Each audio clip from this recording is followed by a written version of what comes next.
नमस्कार मित्रों, स्वागत है आप लोगों का उदय एकेडमी यूट्यूब चैनल पर।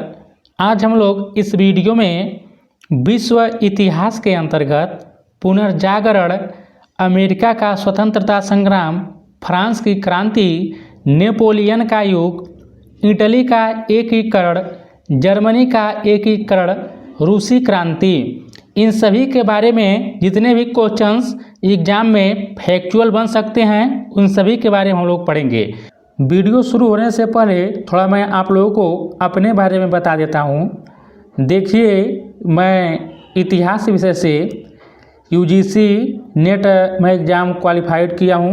आप लोग देख सकते हैं, देखिए यह नेट का सर्टिफिकेट है और जो भी आप लोग को जो हाइड किया गया है, देखिए सिक्योरिटी पर्पज़ से मैं कुछ चीज़ों को हाइड कर दिया हूँ।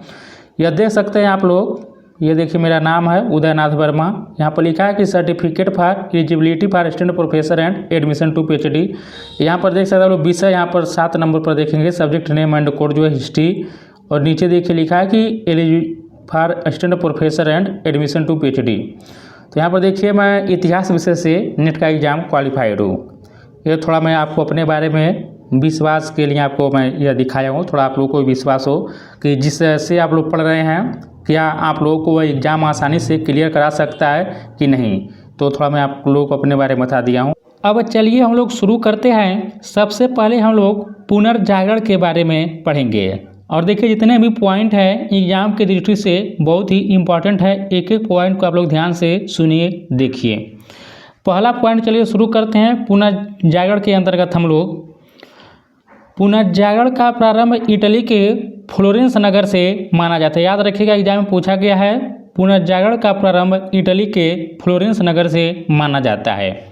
और देखिए इटली के महान कवि दांते को पुनर्जागरण का अग्रदूत माना जाता है और इनका जन्म फ्लोरेंस नगर में हुआ था। याद रखिएगा, इटली के महान कवि दांते को पुनर्जागरण का अग्रदूत माना जाता है। इनका जन्म फ्लोरेंस नगर में हुआ था और देखिए फ्लोरेंस नगर से ही पुनर्जागरण का प्रारंभ हुआ था। याद रखिएगा, दांते ने प्राचीन लैटिन भाषा को छोड़कर तत्कालीन इटली की बोलचाल की भाषा क्या है, टस्कन। याद रखिएगा, यह कह रहा है कि प्राचीन लैटिन भाषा को छोड़कर दांते जो थे वह इटली की बोलचाल की भाषा टस्कन में डिवाइन कॉमेडी नामक काव्य लिखा। इसमें दांते ने स्वर्ग और नरक की एक काल्पनिक यात्रा का वर्णन किया है। देखिए एग्जाम में पूछा गया है कि डिवाइन कॉमेडी किसके द्वारा लिखा गया है, तो यह दांते के द्वारा लिखा गया है। याद रखिएगा, और इसमें क्या लिखा गया इस काव्य में, तो स्वर्ग और नरक की एक काल्पनिक यात्रा का वर्णन किया गया है दांते के द्वारा। देखिए मैं यह प्रयास करूंगा कि आप लोगों को क्लास के दौरान ही यह सभी पॉइंट जो है याद हो जाए, इसलिए मैं एक एक पॉइंट को 1 से 2 बार मैं रिपीट करता जाऊंगा। तो आप लोग याद रखते चलिएगा, क्योंकि आप लोगों का जो बीपीएससी का सिलेबस है टीआरई का, वहाँ पर आप लोगों को बिना विश्व इतिहास से क्वेश्चन बन ही नहीं सकता है। तो जरूर आप लोग वीडियो को देखिए। आगे बढ़ते हैं। दांते के बाद पुनर्जागरण की भावना का प्रश्रय देने वाला दूसरा व्यक्ति पेट्रार्क था। याद रखिएगा, दांते के बाद पुनर्जागरण की भावना का प्रश्रय देने वाला दूसरा व्यक्ति पेट्रार्क था। आप लोग याद रखिएगा। देखिए पेट्रार्क को मानववाद का संस्थापक माना जाता है। याद रखिएगा, पेट्रार्क को मानववाद का संस्थापक माना जाता है। देखिए सब एक्चुअल क्वेश्चन एग्जाम में बन सकता है और वह इटली का निवासी था। तो दांते भी इटली का निवासी था और पेट्रार्क भी, यह भी इटली का निवासी था। और देखिए पेट्रार्क को मानववाद का संस्थापक माना जाता है। और देखिए इटली गद्य का जनक कहानीकार बोकेशियो को माना जाता है। याद रखिएगा, इटालियन जो गद्य का जनक हैं या कहानीकार, वह बोकेशियो को माना जाता है। कहानीकार बोकेशियो की डेकामेरॉन प्रसिद्ध पुस्तक है। तो ये जो बोकेशियो हैं, इनका जो फेमस बुक है वह डेकामेरॉन है। आधुनिक विश्व का प्रथम राजनीतिक चिंतक फ्लोरेंस निवासी मैकियावेली को माना जाता है। याद रखिएगा, और भारत का जो मैकियावेली किसे कहा जाता है, चाणक्य को कहा जाता है, इसे भी याद रखिएगा। तो आधुनिक विश्व का प्रथम राजनीतिक चिंतक फ्लोरेंस निवासी मैकियावेली को माना जाता है। आगे बढ़ते हैं। मैकियावेली की प्रसिद्ध पुस्तक देखिए जो है द प्रिंस है, जिसमें राज्य का एक नवीन चित्र प्रस्तुत किया गया है। याद रखिएगा, मैकियावेली की जो फेमस पुस्तक है यह एग्जाम में कई बार रिपीट किया गया है। पुस्तक का नाम द प्रिंस है। इसमें राज्य का एक नवीन चित्र प्रस्तुत किया गया है इस पुस्तक में। और देखिए, आधुनिक राजनीतिक दर्शन का जनक मैकियावेली को ही कहा जाता है। याद रखिएगा, आधुनिक राजनीतिक दर्शन का जनक मैकियावेली को ही कहा जाता है। अब हम लोग आगे बढ़ते हैं। पुनर्जागरण के दौरान जो भी कला और विज्ञान का सृजन हुआ था, उन्नत हुआ था, हम लोग चलिए उसके बारे में देखते हैं। देखिए, पहला पॉइंट दिया है कि पुनर्जागरण की भावना की पूर्ण अभिव्यक्ति इटली के 3 कलाकारों की कृतियों में है। कौन कौन है? लियोनार्डो हैं, माइकल एंजेलो हैं और राफेल है। याद रखिएगा, यह कौन है? यह 3 कलाकार की कृति है जो पुनर्जागरण की भावना की पूर्ण अभिव्यक्ति करती है। एक लियोनार्डो हैं, माइकल एंजेलो हैं और राफेल हैं। अब चलिए इनके बारे में देखते हैं। देखिए, एक कलाकार जो थे Leonardo da Vinci, Michael Angelo और राफेल, इनके बारे में एग्जाम में बहुत बार क्वेश्चन पूछा गया है। आगे बढ़ते हैं, इनके बारे में देखते हैं। देखिए, लियोनार्डो दा विंची एक बहुमुखी प्रतिभा संपन्न व्यक्ति था। वह चित्रकार भी था, मूर्तिकार भी था, इंजीनियर भी था, वैज्ञानिक भी था, कवि भी था, गायक भी था। यदि आप लोग बीपीएससी टीआरई का जूनियर और टीजीटी का पीवाईक्यू देखेंगे तो वहाँ पर देखिए लियोनार्डो दा विंची के बारे में पूछा गया था। तो याद रखिएगा, लियोनार्डो दा विंची जो है वह चित्रकार भी था, मूर्तिकार भी था, इंजीनियर भी था, वैज्ञानिक, कवि, गायक, यह सभी था। और देखिए, Leonardo da Vinci the last सफ़र और मोनालिसा नामक अमर चित्रों के रचयिता होने के कारण फेमस है। याद रखिएगा, द लास्ट सफ़र और मोनालिसा, यह जो दोनों चित्र हैं यह लियोनार्डो दा विंची के द्वारा बनाया गया है, इसी के कारण वह फेमस हैं। पढ़ते हैं हम लोग माइकल एंजेलो के बारे में। देखिए, माइकल एंजेलो भी एक अद्भुत मूर्तिकार एवं चित्रकार था। कौन? Michelangelo. The last judgement एवं the fall of man, Michelangelo की कृतियाँ। देखिए, इनका कृतियाँ याद रखिए, एग्जाम में यह क्वेश्चन पूछा गया है। तो द लास्ट जजमेंट एवं the fall of man Michelangelo की कृतियाँ हैं। आगे बढ़ते हैं। सिस्तान के गिरजाघर की छत में माइकल एंजेलो के द्वारा ही चित्र बनाए गए। भी याद रखिएगा, जो सिस्तान है वहाँ पर गिरजाघर की जो छत है वह माइकल एंजेलो के द्वारा ही बनाया गया है।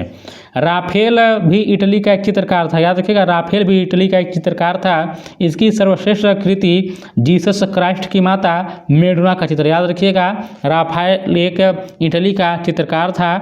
इसकी सर्वश्रेष्ठ कृति जो है जीसस क्राइस्ट की माता मेडोना का चित्र है। और देखिए, पुनर्जागरण काल में चित्रकला का जनक जियाटो को माना जाता है। याद रखिएगा, पुनर्जागरण काल में चित्रकला का जनक जियाटो को माना जाता है। और देखिए, पुनर्जागरण काल का सर्वश्रेष्ठ निबंधकार इंग्लैंड का फ्रांसिस बेकन था। याद रखिएगा, पुनर्जागरण काल का सर्वश्रेष्ठ निबंधकार इंग्लैंड का फ्रांसिस बेकन था। हालैंड के इरेस्मस, देखिए इसके बारे में क्वेश्चन पूछा गया बीपीएससी टीआरई में। हालैंड के इरेस्मस ने अपनी पुस्तक the praise of folly, exam बहुत बार पूछा गया है, द प्रेज ऑफ फॉली किसके द्वारा लिखा गया है? इरेस्मस के द्वारा लिखा गया है। इस पुस्तक में क्या है? तो इसमें व्यंग्यात्मक ढंग से पादरियों के अनैतिक जीवन एवं ईसाई धर्म की कुरीतियों पर प्रहार किया गया है। और देखिए, इंग्लैंड के लेखक टॉमस मूर ने अपनी पुस्तक यूटोपिया, इसको आप लोग पुस्तक याद रखिएगा और लेखक याद रखिएगा, तो टॉमस मूर के द्वारा जो पुस्तक लिखा गया है यूटोपिया है। और इस पुस्तक में क्या इन्होंने किया है? आदर्श समाज का इन्होंने चित्र प्रस्तुत किया है। अगला देखिए, मार्टिन लूथर ने जर्मन भाषा में बाइबिल का अनुवाद प्रस्तुत किया था। याद रखिएगा, मार्टिन लूथर ने जर्मन भाषा में बाइबिल का अनुवाद प्रस्तुत किया है। रोमियो एंड जूलियट, शेक्सपियर जो इंग्लैंड के थे, इनकी अमर कृति है। याद रखिएगा, रोमियो एंड जूलियट जो है शेक्सपियर की अमर कृति है। और इंग्लैंड के रोजर बेकन को आधुनिक प्रयोगात्मक विज्ञान का जन्मदाता माना जाता है। इसे भी आप लोग याद रखिएगा। आगे बढ़ते हैं। देखिए, विज्ञान और भौगोलिक खोज के बारे में देख लेते हैं। जो पुनर्जागरण के समय विज्ञान और भौगोलिक खोजें हुई थी उसके बारे में चलिए हम लोग जानते हैं। देखिए पृथ्वी सौरमंडल का केंद्र है, इसका खंडन सर्वप्रथम पोलैंड निवासी कापरनिकस ने किया था। याद रखिएगा, पृथ्वी सौरमंडल का केंद्र है, इसका खंडन सबसे पहले पोलैंड के निवासी कापरनिकस के द्वारा किया गया था। और देखिए गैलीलियो ने भी कापरनिकस के सिद्धांत का समर्थन किया था। याद रखिएगा, जर्मनी के प्रसिद्ध वैज्ञानिक केपला या कैपलर ने गणित की सहायता से यह बतलाया कि ग्रह सूर्य के चारों ओर किस प्रकार घूमते हैं। किसने बताया? जर्मनी के प्रसिद्ध वैज्ञानिक कैपलर ने बताया था कि ग्रह सूर्य के चारों ओर किस प्रकार घूमते हैं। और देखिए न्यूटन ने गुरुत्वाकर्षण के नियम का पता लगाया। उम्मीद करता हूँ कि सभी लोग आप लोग जानते होंगे, न्यूटन के द्वारा ही गुरुत्वाकर्षण के नियम का पता लगाया गया था। और देखिए धर्म सुधार आंदोलन की शुरुआत 16वीं सदी में हुई थी। ये भी याद रखिएगा, धर्म सुधार आंदोलन की शुरुआत 16वीं सदी में हुई। धर्म सुधार आंदोलन का प्रवर्तक मार्टिन लूथर था, जो जर्मनी का रहने वाला था। इसने बाइबिल का अनुवाद जर्मन भाषा में किया था। याद रखिएगा, धर्म सुधार आंदोलन का प्रवर्तक मार्टिन लूथर था, जो जर्मनी का रहने वाला था। आगे बढ़ते हैं हम लोग। धर्म सुधार आंदोलन की शुरुआत इंग्लैंड में हुई थी। याद रखिएगा, पुनर्जागरण की शुरुआत जो है इटली के आप लोग पढ़े हैं फ्लोरेंस नगर से हुआ था, और धर्म सुधार आंदोलन की शुरुआत इंग्लैंड से हुई थी। जॉन विक्लिफ को धर्म सुधार आंदोलन का प्रातःकालीन तारा कहा जाता है। याद रखिएगा, जॉन विक्लिफ को धर्म सुधार आंदोलन का प्रातःकालीन तारा कहा जाता है। इसके अनुयायी लोलार्ड्स कहलाते थे, भी याद रखिएगा। और देखिए अमेरिका की खोज क्रिस्टोफर कोलंबस ने किया था, जो स्पेन का निवासी था, 1492 में किया था। यह भी आप लोग याद रखिएगा। और देखिए अमेरिगो वेस्पूची, यह इटली के नाम पर अमेरिका का नाम अमेरिका पड़ा। देखिए यह अमेरिगो वेस्पूची जो है, कहीं कि वेस्पूची लिखा रहता है, यह देखिए इटली का निवासी था, जिसके नाम पर अमेरिका का नाम अमेरिका पड़ा। और देखिए प्रशांत महासागर का नामकरण स्पेन निवासी मैगलन ने किया। और समुद्र मार्ग से संपूर्ण विश्व का चक्कर लगाने वाला जो प्रथम व्यक्ति था वह मैगलन था। इसे भी आप लोग याद रखिएगा। तो हम लोग पूरा पुनर्जागरण के बारे में पढ़े हैं, साहित्य के बारे में, कला के बारे में, विज्ञान के बारे में पूरा हम लोग पढ़ चुके हैं। अब आइए हम लोग दूसरे अपने जो चैप्टर इस पर आते हैं, अमेरिका का स्वतंत्रता संग्राम, इसके बारे में चलिए देखते हैं। देखिए दोस्तों, मैं आप लोगों से कभी नहीं कहता हूँ वीडियो को लाइक कीजिए, शेयर कीजिए, चैनल को सब्सक्राइब कीजिए। यदि आप लोगों को कंटेंट अच्छा लगेगा तो प्लीज़ लाइक शेयर करिएगा, क्योंकि कंटेंट बनाने में बहुत ही मेहनत लगता है। आगे बढ़ते हैं, अमेरिका का स्वतंत्रता संग्राम चलिए देखते हैं। अमेरिका में ब्रिटिश औपनिवेशिक साम्राज्य की नींव जेम्स प्रथम के शासनकाल में डाली गई, यह भी याद रखिएगा। और अमेरिकी स्वतंत्रता आंदोलन के दौरान इंग्लैंड का जो शासक था वह जॉर्ज तृतीय था। तो आप लोग इसको याद रखिएगा कि अमेरिका में ब्रिटिश औपनिवेशिक साम्राज्य की नींव जेम्स प्रथम के शासनकाल में डाली गई। अमेरिकी स्वतंत्रता आंदोलन के दौरान इंग्लैंड का शासक जॉर्ज तृतीय था। ये भी याद रखिएगा कि रेड इंडियन अमेरिका के मूल निवासी था। आप लोग यह मत गलती करेगा, एग्जाम पूछ लेगा कि रेड इंडियन किसे कहा जाता है, भारत वालों को मत कहेगा इंडियन देखकर। रेड इंडियन जो है अमेरिका के मूल निवासियों को कहा जाता है, आप लोग याद रखिएगा। अब चलिए देखते हैं हम लोग अमेरिका स्वतंत्रता संग्राम, आगे हम लोग इसमें देखते हैं क्या क्या घटना घटित हुई। अमेरिका को देखिए पूर्ण स्वतंत्रता 4 जुलाई 1776 को मिली थी। याद रखिएगा, अमेरिका को पूर्ण स्वतंत्रता 4 जुलाई 1776 ईस्वी को मिली। अमेरिकी स्वतंत्रता की घोषणा नैसर्गिक अधिकार यानी कि नेचुरल राइट्स के सिद्धांतों पर आधारित थी। ये भी याद रखिएगा, पूछ लेगा एग्जाम में कि अमेरिकी स्वतंत्रता की घोषणा किस सिद्धांत पर आधारित थी, तो नेचुरल राइट्स यानी कि नैसर्गिक अधिकार के सिद्धांत पर आधारित थी। देखिए अमेरिका का स्वतंत्रता जो युद्ध है 1783 ईस्वी में पेरिस की संधि के तहत समाप्त हुआ। इस संधि के अनुसार ब्रिटेन ने उत्तरी अमेरिका के 13 अंग्रेजी उपनिवेशों की स्वतंत्रता स्वीकार कर ली। अमेरिका के स्वतंत्रता संग्राम में लफायते के नेतृत्व में फ्रांसीसी सेना ने इंग्लैंड के विरुद्ध भाग लिया। याद रखिएगा, किसके नेतृत्व में? लफायते के नेतृत्व में। आप लोग इसको याद रखिएगा। अमेरिका के स्वतंत्रता संग्राम में लफायते के नेतृत्व में फ्रांसीसी सेना ने इंग्लैंड के विरुद्ध भाग लिया था। और देखिए सप्तवर्षीय युद्ध में इंग्लैंड की काफ़ी आर्थिक क्षति हुई थी। इस क्षतिपूर्ति हेतु तत्कालीन प्रधानमंत्री ग्रेनविले ने 1765 ईस्वी में स्टाम्प एक्ट पारित किया। देखिए बीपीएससी टीआरई में यह पूछा गया है कि स्टाम्प एक्ट कब पारित किया गया था, 1765 में। किसके द्वारा? जो तत्कालीन प्रधानमंत्री थे ग्रेनविले के द्वारा, जिसके अनुसार सभी अदालती कागजों, अखबारों आदि पर 20 सीलिंग का स्टाम्प लगाना अनिवार्य था। कितने सीलिंग का? 20 सीलिंग का। 1767 में ब्रिटिश संसद ने कागज, शीशा, चाय एवं रोगन जैसे भोग्य वस्तुओं पर भी कर लगाया। और देखिए निवेशियों ने इन करों का व्यापक विरोध किया तथा सैमुअल एडम ने प्रतिनिधित्व नहीं तो कर नहीं का नारा दिया। आप लोग इसको याद रखिए, एग्जाम में पूछा गया है कि यह नारा किसके द्वारा दिया गया था और किसके क्रांति के दौरान। तो देखिए अमेरिकी क्रांति के दौरान जो है प्रतिनिधित्व नहीं तो कर नहीं का नारा दिया गया था सैमुअल एडम्स के द्वारा। याद रखिए इसको, बहुत ही इंपॉर्टेंट है। प्रतिनिधित्व नहीं तो कर नहीं सैमुअल एडम्स के द्वारा दिया गया था। याद रखिएगा आप लोग, सप्तवर्षीय युद्ध इंग्लैंड एवं फ्रांस के बीच 1756 से लेकर 63 के बीच में हुआ था। आप लोग इसको भी याद रखिएगा। कब तक हुआ था? 1756 से लेकर 1763 के बीच हुआ था, इंग्लैंड और फ्रांस के बीच में। आगे बढ़ते हैं। स्वतंत्रता आंदोलन के दौरान उपनिवेशियों ने स्वाधीनता के पुत्र एवं स्वाधीनता की पुत्रियां नामक संस्थाएं बनाई जो ब्रिटिश सरकार की कार्रवाइयों का विरोध करती थी। और देखिए 1776 में टॉमस पेन की लघु पत्रिका कॉमन सेंस प्रकाशित हुई। देखिए अभी क्वेश्चन बीपीएससी के टीआरई के एग्जाम में पूछा गया है कि कॉमन सेंस किसका लघु पत्रिका है, तो टॉमस पेन की है। इसमें अत्यंत प्रभावशाली एवं उत्तेजक शैली में स्वतंत्रता की आवश्यकता पर बल दिया। टॉमस पेन ने राइट्स ऑफ मैन की भी रचना की। इसको भी आप लोग याद रखिएगा। आगे बढ़ते हैं। थोड़ा हम लोग अमेरिकी गृह युद्ध के बारे में जान लेते हैं, संविधान के बारे में जान लेते हैं। देखिए अमेरिका स्वतंत्रता संग्राम का नायक जॉर्ज वाशिंगटन थे, जो बाद में अमेरिका का प्रथम राष्ट्रपति बने। पूछ लेगा कि अमेरिका का प्रथम राष्ट्रपति कौन बने थे?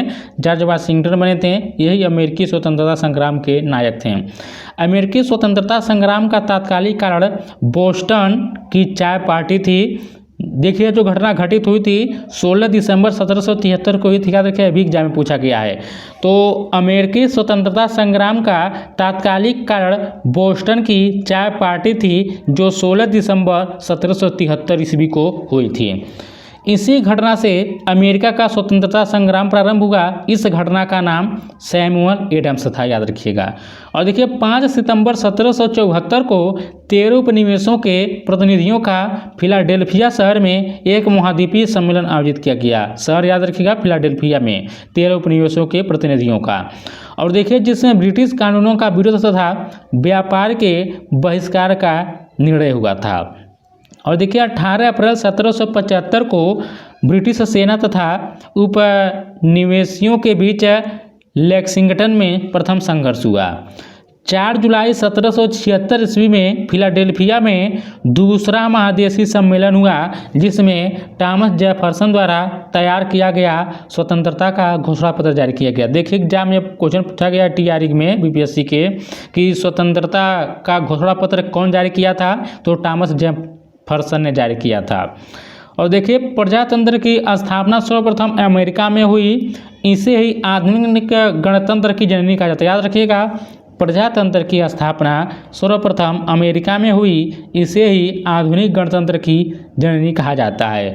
धर्मनिरपेक्ष राज्य की स्थापना भी सर्वप्रथम अमेरिका में हुई। याद रखिएगा धर्मनिरपेक्ष राज्य की स्थापना भी सर्वप्रथम अमेरिका में हुई। संसार में सर्वप्रथम लिखित संविधान संयुक्त राज्य अमेरिका में 1789 ईस्वी में लागू हुआ था। याद रखिएगा संसार में सबसे पहला जो है लिखित संविधान अमेरिका में 1789 में लागू हुआ, जिसमें महिलाओं को संपत्ति जो है मॉन्टेस्क्यू के शक्ति पृथक्करण सिद्धांत को मानता नहीं। देखिए इसमें आप मतलब यह कह रहा है, आप लोग थोड़ा देख लीजिए, आगे नहीं लिखा है कि सर्वप्रथम जो है संसार में लिखित संविधान अमेरिका में 1789 में लागू हुआ, जिसमें महिलाओं को भी संपत्ति में अधिकार मिला। और देखिए मॉन्टेस्क्यू के शक्ति पृथक्करण सिद्धांत को मान्यता मिली। 1781 ईस्वी में उपनिवेशी सेना के सम्मुख आत्मसमर्पण करने वाला ब्रिटेन का सेनापति लॉर्ड कॉर्नवालिस था। आप लोग इसको याद रखिएगा। और देखिए अमेरिका का यहाँ पर देखिए करा कि अमेरिका विश्व का पहला देश था जिसने मनुष्यों की समानता तथा उसके मौलिक अधिकारों की घोषणा की। हम लोग वर्तमान में भी अपने संविधान में मौलिक अधिकार जो है यूएसए के संविधान से ही लिया है। और देखिए अमेरिका में दासों के आयात को 1808 ईस्वी में अवैध घोषित किया गया। फैक्चुअल क्वेश्चन से आप लोग सब याद रखिएगा इसका डेट जो है। अब्राहम लिंकन अमेरिका के राष्ट्रपति 1860 ईस्वी में हुए। अमेरिका में गृह युद्ध की शुरुआत 12 अप्रैल 1861 ईस्वी में दक्षिण एवं उत्तरी राज्यों के बीच हुई। आप लोग याद रखिएगा अमेरिका में गृह युद्ध की शुरुआत 12 अप्रैल 1861 ईस्वी में दक्षिण एवं उत्तरी राज्यों के बीच हुई। दक्षिणी राज्य देखिए दासता के समर्थक एवं उत्तरी राज्य उसके विरोधी थे। आगे बढ़ते हैं हम लोग। देखिए अगला जो यहाँ पर पॉइंट दिया है, अमेरिका गृह युद्ध की शुरुआत दक्षिणी कैरोलिना राज्य से हुई। इसी युद्ध के फलस्वरूप ही दास प्रथा का अंत हुआ था, याद रखिएगा। 1 जनवरी 1863 ईस्वी को अब्राहम लिंकन ने दास प्रथा का उन्मूलन किया था। किसके द्वारा किया गया था? अब्राहम लिंकन के द्वारा। कब किया गया था? 1 जनवरी 1863 को। यह देखिए फेमस बहुत कथन है, बहुत बार एग्जाम में पूछा है, हर एक एग्जाम में पूछता है। आप लोग याद रखिएगा कि प्रजातंत्र जनता का, जनता के द्वारा और जनता के लिए शासन है। यह जो कथन कहा गया है अब्राहम लिंकन के द्वारा कहा गया। आप लोग इसको याद रखिएगा। अब्राहम लिंकन की हत्या जॉन विल्कीज बूथ नामक व्यक्ति ने 14 अप्रैल 1865 को कर दिया था। आप लोग इसको भी याद रखिएगा। और अमेरिकी गृह युद्ध की समाप्ति 26 मई 1865 ईस्वी को हुई। अमेरिका फिलोसफिकल सोसाइटी की स्थापना बेंजामिन फ्रैंकलिन ने की थी। आप लोग इसको भी याद रखिएगा। देखिए हम लोगों का 2 टॉपिक खत्म हो चुका है। अब हम लोग तीसरा पढ़ेंगे, फ्रांस की क्रांति के बारे में पढ़ेंगे, फ्रेंच रिवॉल्यूशन के बारे में पढ़ेंगे। देखिए दोस्तों यह मैं वीडियो आप लोगों को एक डेमो के तौर पर दे रहा हूँ। यदि आप लोग इन सभी के बारे में कक्षा 9वीं और 10वीं जो इतिहास के एनसीईआरटी और एससीईआरटी बुक के माध्यम से हमसे डिटेल में पढ़ना चाहते हैं तो आप लोग हमारे जो है बैच से जुड़ जाइएगा, बहुत ही फायदा होगा। अंत में वीडियो के बताऊंगा बैच के बारे में। चलिए शुरू करते हैं फ्रांस की राज्य क्रांति के बारे में, कैसे किस प्रकार किया हुआ था। देखिए फ्रांस की राज्य क्रांति 1789 में लुई 16वां के शासनकाल में हुई। याद रखिएगा बहुत बार एग्जाम पूछा गया है। फ्रांस की राज्य क्रांति 1789 ईस्वी में लुई 16वां के शासनकाल में हुई। इस समय फ्रांस में सामंती व्यवस्था थी। और देखिए 14 जुलाई 1789 ईस्वी को क्रांतिकारियों ने देखिए बास्तिल होगा, याद रखिए बास्तिल का एक दुर्ग था, ये आप लोग याद रखिएगा। बास्तिल के कारागृह के फाटक को तोड़कर बंदियों को मुक्त कर दिया। तब से 14 जुलाई को फ्रांस में राष्ट्रीय दिवस स्वतंत्रता दिवस के रूप में मनाया जाता है। याद रखिएगा 14 जुलाई को जो है फ्रांस में राष्ट्रीय दिवस या स्वतंत्रता दिवस के रूप में मनाया जाता है। क्यों मनाया जाता है? क्योंकि 14 जुलाई 1789 ईस्वी को ही क्रांतिकारी जो थे बास्तिल के कारागार के फाटक को तोड़कर बंदियों को मुक्त कर दिए थे। यह याद रखिएगा, इंपॉर्टेंट है, बहुत बार एग्जाम पूछा गया है। समानता, स्वतंत्रता और बंधुत्व का नारा फ्रांस की राज्य क्रांति की देन है। याद रखिएगा समानता, स्वतंत्रता और बंधुत्व का नारा फ्रांस की राज्य क्रांति की देन है। यह कथन आप लोग याद रखिएगा कि मैं ही राज्य हूँ और मेरे शब्द ही कानून है। यह लुई 14वां का है। किसका है? लुई 14वां का। याद रखिएगा मैं ही राज्य हूँ और मेरे शब्द ही कानून है। यह कथन लुई 14वां का है, 16वां का नहीं है। देखिए फ्रांस की क्रांति जब हुआ था तो उस टाइम जो शासक था, राजा था, लुई 16वां था। लेकिन यह जो कथन कहा गया है लुई 14वें के द्वारा कहा गया है। यहाँ पर देख सकते हैं बास्तिल का यह दुर्ग है। यहाँ पर लोग क्रांतिकारी घुस गए, फाटक को तोड़ दिए हैं, देख सकते हैं आप लोग।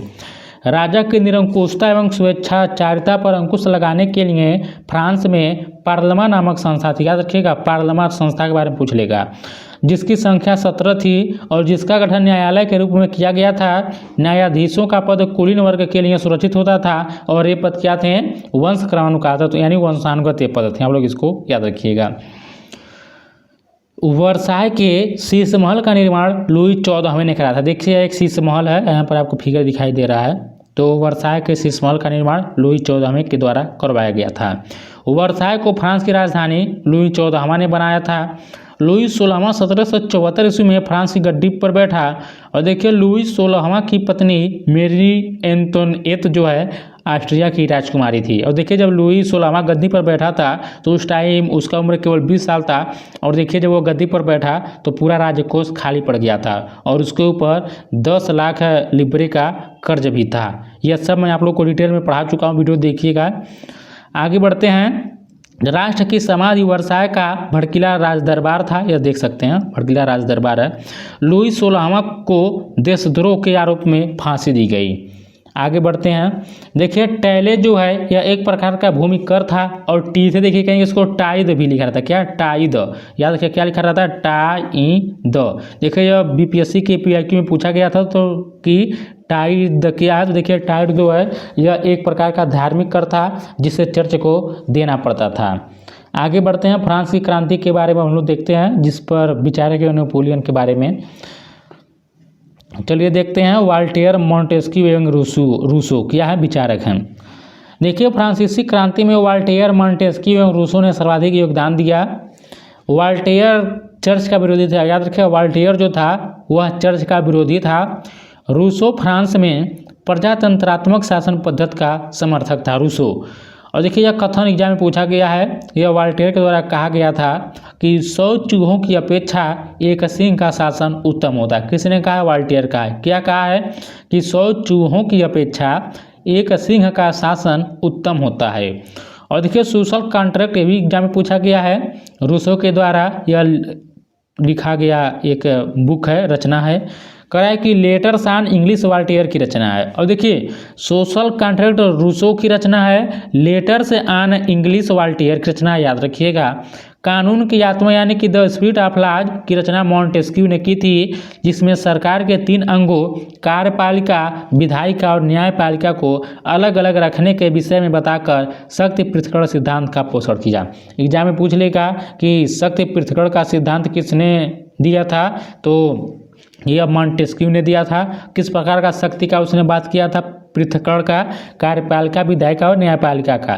और देखिए फ्रांस की क्रांति का सबसे महत्वपूर्ण नारा समानता था, याद रखिएगा, जिसे मध्यम वर्ग ने आगाज किया था।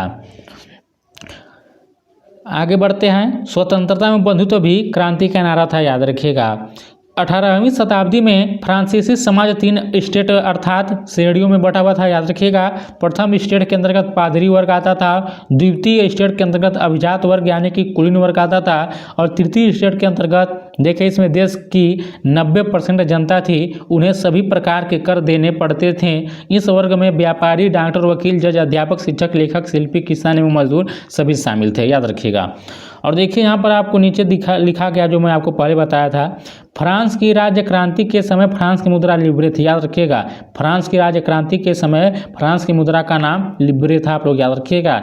और स्टेट्स जनरल के अधिवेशन की शुरुआत 5 मई 1789 में हुई थी, इसको भी याद रखिएगा कि स्टेट्स जनरल के अधिवेशन की शुरुआत 5 मई 1789 ईस्वी में हुई थी। आगे बढ़ते हैं। माप तौल की दर्शनों प्रणाली देखिए फ्रांस की ही देन है। सांस्कृतिक राष्ट्रीयता का जनक हर्डर को कहा जाता है। नेपोलियन का जन्म 15 अगस्त 1769 ईस्वी को कोर्सिका द्वीप की राजधानी अजासियो में हुआ था। देखिए दोस्तों आप लोग जाएंगे बीपीएससी जो TRE 3 का एग्जाम हुआ है जूनियर वालों में, जूनियर TGT वालों में, इतिहास के अंतर्गत देखिए जो 40 क्वेश्चन पूछता है उसमें सेम यही क्वेश्चन पूछा है कि नेपोलियन का जन्म कहाँ पर हुआ था, किस द्वीप पर हुआ था। तो देखिए कोर्सिका द्वीप पर हुआ था, आप लोग याद रखिए। देखिए यह सब क्वेश्चन इंपॉर्टेंट है आप लोगों के एग्जाम की दृष्टि से। यही क्वेश्चन TRE 3 में TGT पूछा था। नेपोलियन के पिता का नाम कार्लो बोनापार्ट था, याद रखिएगा।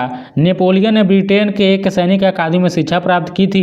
1796 ईस्वी में नेपोलियन ने इटली में ऑस्ट्रिया के प्रमुख को समाप्त किया।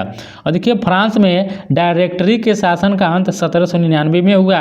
नेपोलियन 1799 ईस्वी में प्रथम काउंसिल बना और 1802 ईस्वी में जीवन भर के लिए काउंसिल बना। कौन? नेपोलियन।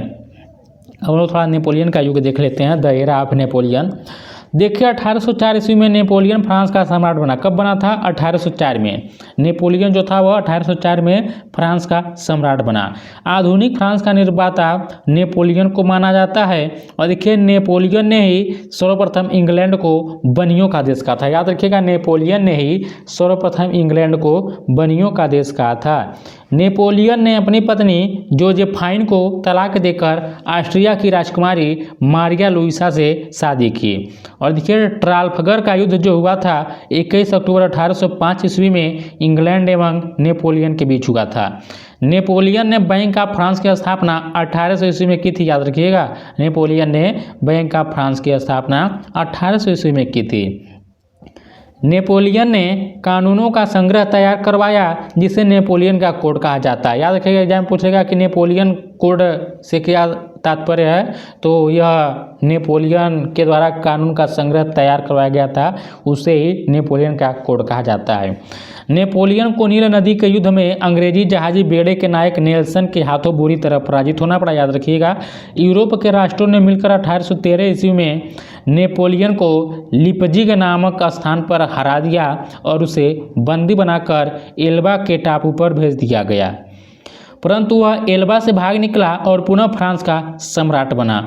अंततः मित्र राष्ट्रों की सेना ने नेपोलियन को 18 जून 1815 ईस्वी को वाटरलू के युद्ध में पराजित कर बंदी बना लिया। याद रखिएगा, नेपोलियन जो था 18 जून 1815 ईस्वी में वाटरलू के युद्ध में हार गया था और इसको बंदी बना लिया गया। उसे सेंट हेलेना द्वीप पर भेज दिया गया। याद रखिएगा, कहाँ भेज दिया गया? सेंट हेलेना द्वीप पर भेज दिया गया। वहाँ 1821 ईस्वी में उसकी मृत्यु हो गई। नेपोलियन लिटिल कारपोरल के नाम से जाना जाता है, ये भी आप लोग याद रखिएगा। और देखिए नेपोलियन के पतन का कारण जो था उसका रूस पर आक्रमण था, ये भी याद रखिएगा। तो नेपोलियन के पतन का कारण था उसका रूस पर आक्रमण करना। इंग्लैंड के वाणिज्य एवं व्यापार का बहिष्कार करने के लिए नेपोलियन को महाद्वीपीय व्यवस्था का सूत्रपात किया था। क्या कर रहा है? देखिए कर रहा है कि इंग्लैंड के वाणिज्य एवं व्यापार का बहिष्कार करने के लिए नेपोलियन ने महाद्वीपीय व्यवस्था का सूत्रपात किया था।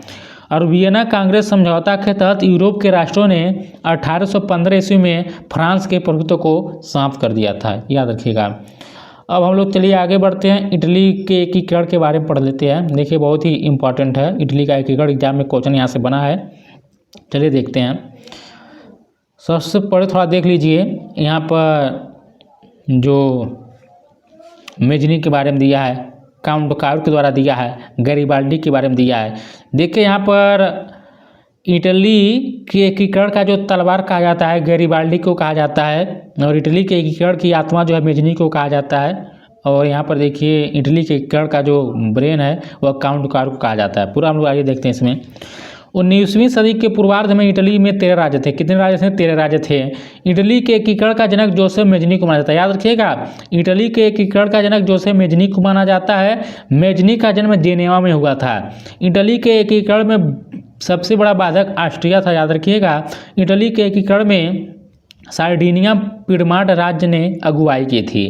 इटली की समस्या को काउंट काउर ने अंतर्राष्ट्रीय समस्या बना दिया। पूछ लेगा कि किसने इटली की समस्या को जो है अंतर्राष्ट्रीय समस्या बना दिया, तो काउंट काउर ने।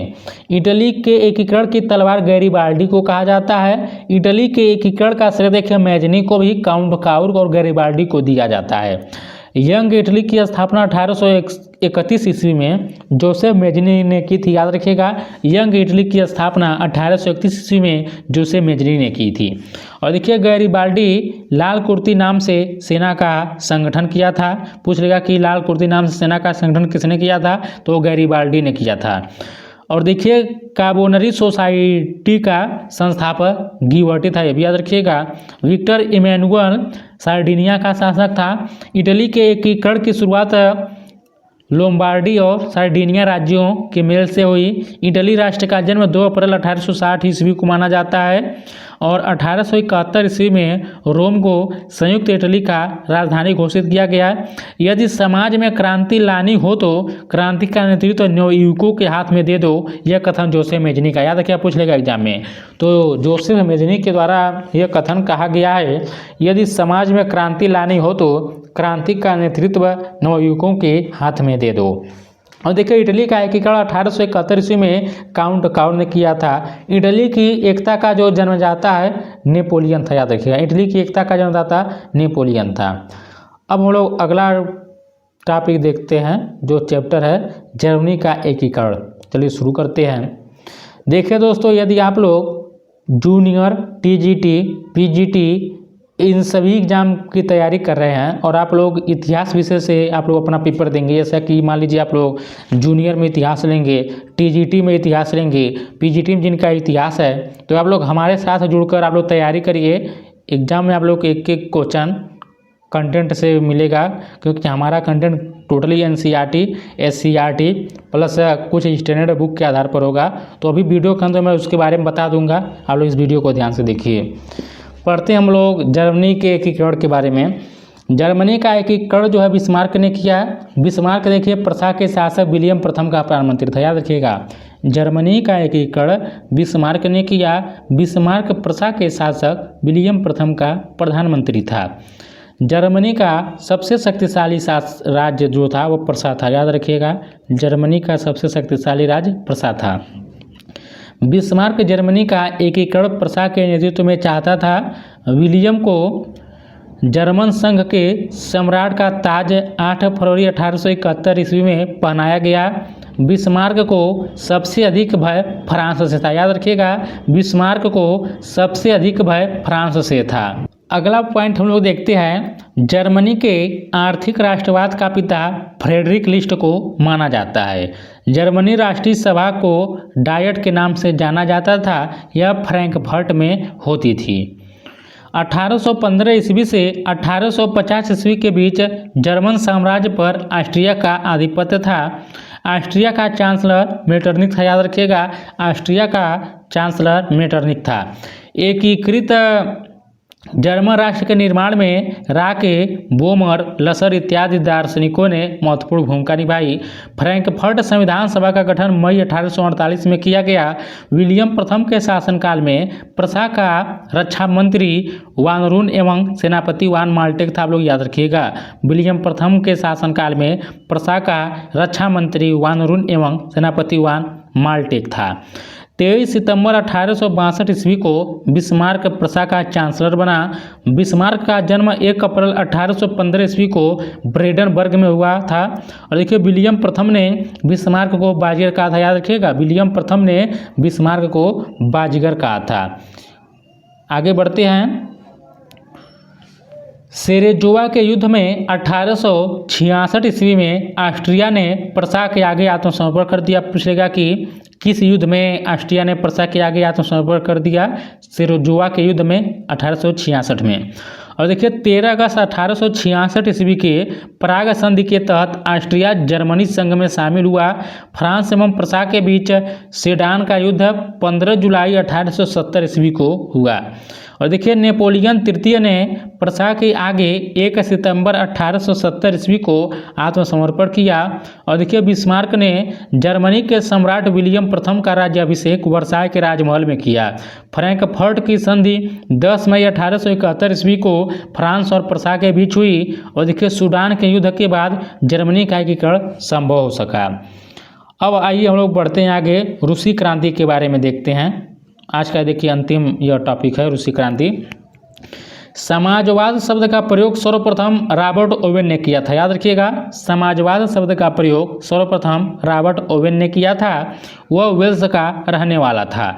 आदर्शवादी समाजवाद का प्रवक्ता रॉबर्ट ओवेन को माना जाता है। वैज्ञानिक समाजवाद का संस्थापक कार्ल मार्क्स था। और देखिए कार्ल मार्क्स जर्मनी का निवासी था, याद रखिएगा। और कार्ल मार्क्स ने दास कैपिटल और कम्युनिस्ट मैनिफेस्टो नामक पुस्तक लिखी थी। आप लोग दास कैपिटल खूब जानते हैं और आप लोग इसको भी जान लीजिएगा।